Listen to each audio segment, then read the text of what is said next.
네, 계속해서 취재 현장으로 이어가겠습니다. 오늘 새벽, 우리 시간으로 오늘 새벽 스마트폰 신작, 애플의 아이폰 15이 출시가 됐죠. 우주선에서 사용하는 티타늄 합금을 사용했다 해서 눈길을 끌었는데요. TSMC의 파운드리 공정을 이용한 3나노 모바일 칩도 처음으로 적용했다고 합니다. 같은 날 중국 화웨이는 스마트폰 출하량 목표치를 높이고 중국에서 아이폰을 밀어내겠다는 그런 결기를 드러냈는데요. 산업부 정재영 기자와 함께 자세한 얘기 나눠보겠습니다. 어서 오십시오. 네. 드디어 나왔습니다.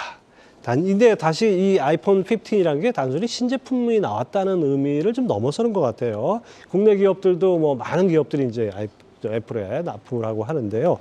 미중 갈등으로 또 셈법은 더 복잡해지고 아주 복잡한 변수가 있는 것 같습니다. 그렇습니다. 저도 이제 오늘 새벽에 애플의 이제 스페셜 이벤트를 통해서 공개된 아이폰 15 시리즈 행사를 좀 지켜봤는데 사실은 예전처럼 이제 신제품이 과연 뭐가 바뀌었을까 네. 이것만 보는 게 아니라 사실은 저게 이번에 좀 이런 악재를 두고 잘 팔릴 수 있을까 뭐 이런 고민도 좀 하게 만들더라고요. 일단 신작이 좀 어떻게 바뀌었는지 조금만 살펴보면요.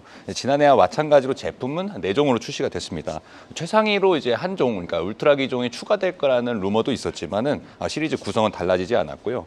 일반 라인업은 이제 지난해 프로 라인업에 준하는 업그레이드가 이루어졌고 프로 라인업은 말씀하신 대로 티타늄 소재를 테두리에 적용해서 무게를 한 10% 정도 줄였고 네. 3배와 5배 광학줌 그리고 3나노 A17 바이오닉 칩셋이 처음으로 프로 라인업에 탑재되는 등 이제 업그레이드가 적용됐습니다. 그리고 무엇보다 이제 C타입 단자를 처음으로 아이폰에 적용했다는 게 눈길을 끌고요. 지난해와 마찬가지로 이제 고가 모델인 프로와 프로 맥스 기능 개선에 집중하는 이른바 금나누기가 올해도 이어졌습니다.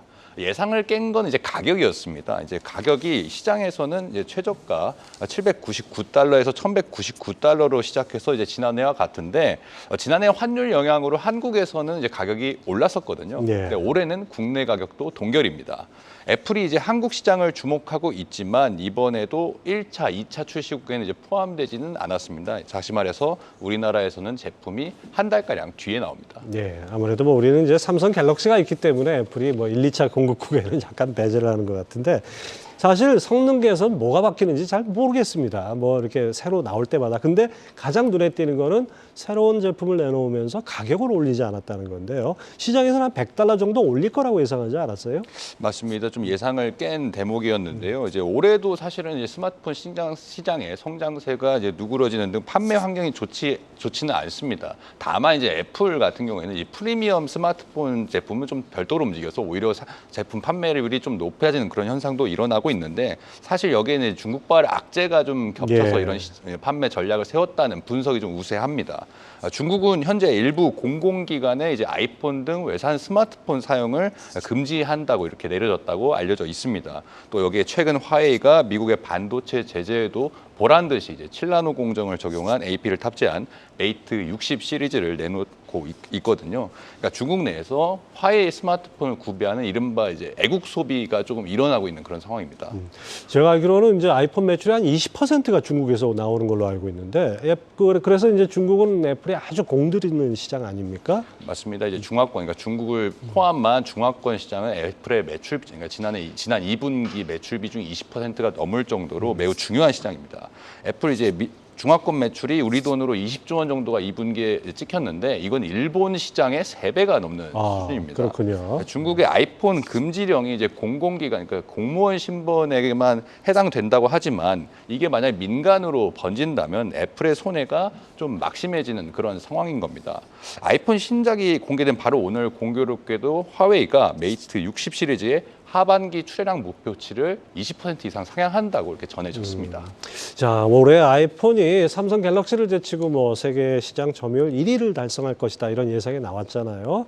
근데 이제 우리가 보기에는 미중 갈등이 그 삼성한테 이렇게 불리한 건 아니다라는 생각이 드는데 그렇다고 또 그 마냥 환영할 일도 아니다. 이게 아주 복잡한 문제다 이런 얘기도 있어요. 그렇습니다. 이제 겉으로 보기에는 당연히 애플과 삼성이 이제 스마트폰의 양대 산맥인 만큼 애플이 안 팔리면 삼성에게 좋은 거 아니냐 이럴 수 있는데 사실 실상을 놓고 보면 그렇지는 않거든요.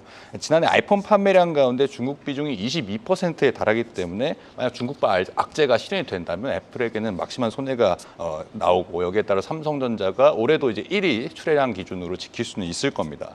하지만 이제 삼성전자는 시청자분들도 잘 아시는 것처럼 애플의 경쟁사이면서 또 부품을 공급하는 협력사이기도 예. 합니다. 반도체에서는 이제 메모리 반도체, 뭐 예를 들어서 낸드 플래시 같은 걸 공급하고 있고, 디스플레이에서는 OLED 패널을 공급하고 있습니다. 이를테면은 이제 지난해 4분기를 보면요, 삼성전자의 이 디스플레이 영업이익이 반도체와 스마트폰을 다 이기고 1위를 했는데 예. 그 이유가 이제 아이폰에 패널을 공급한 덕분이었습니다.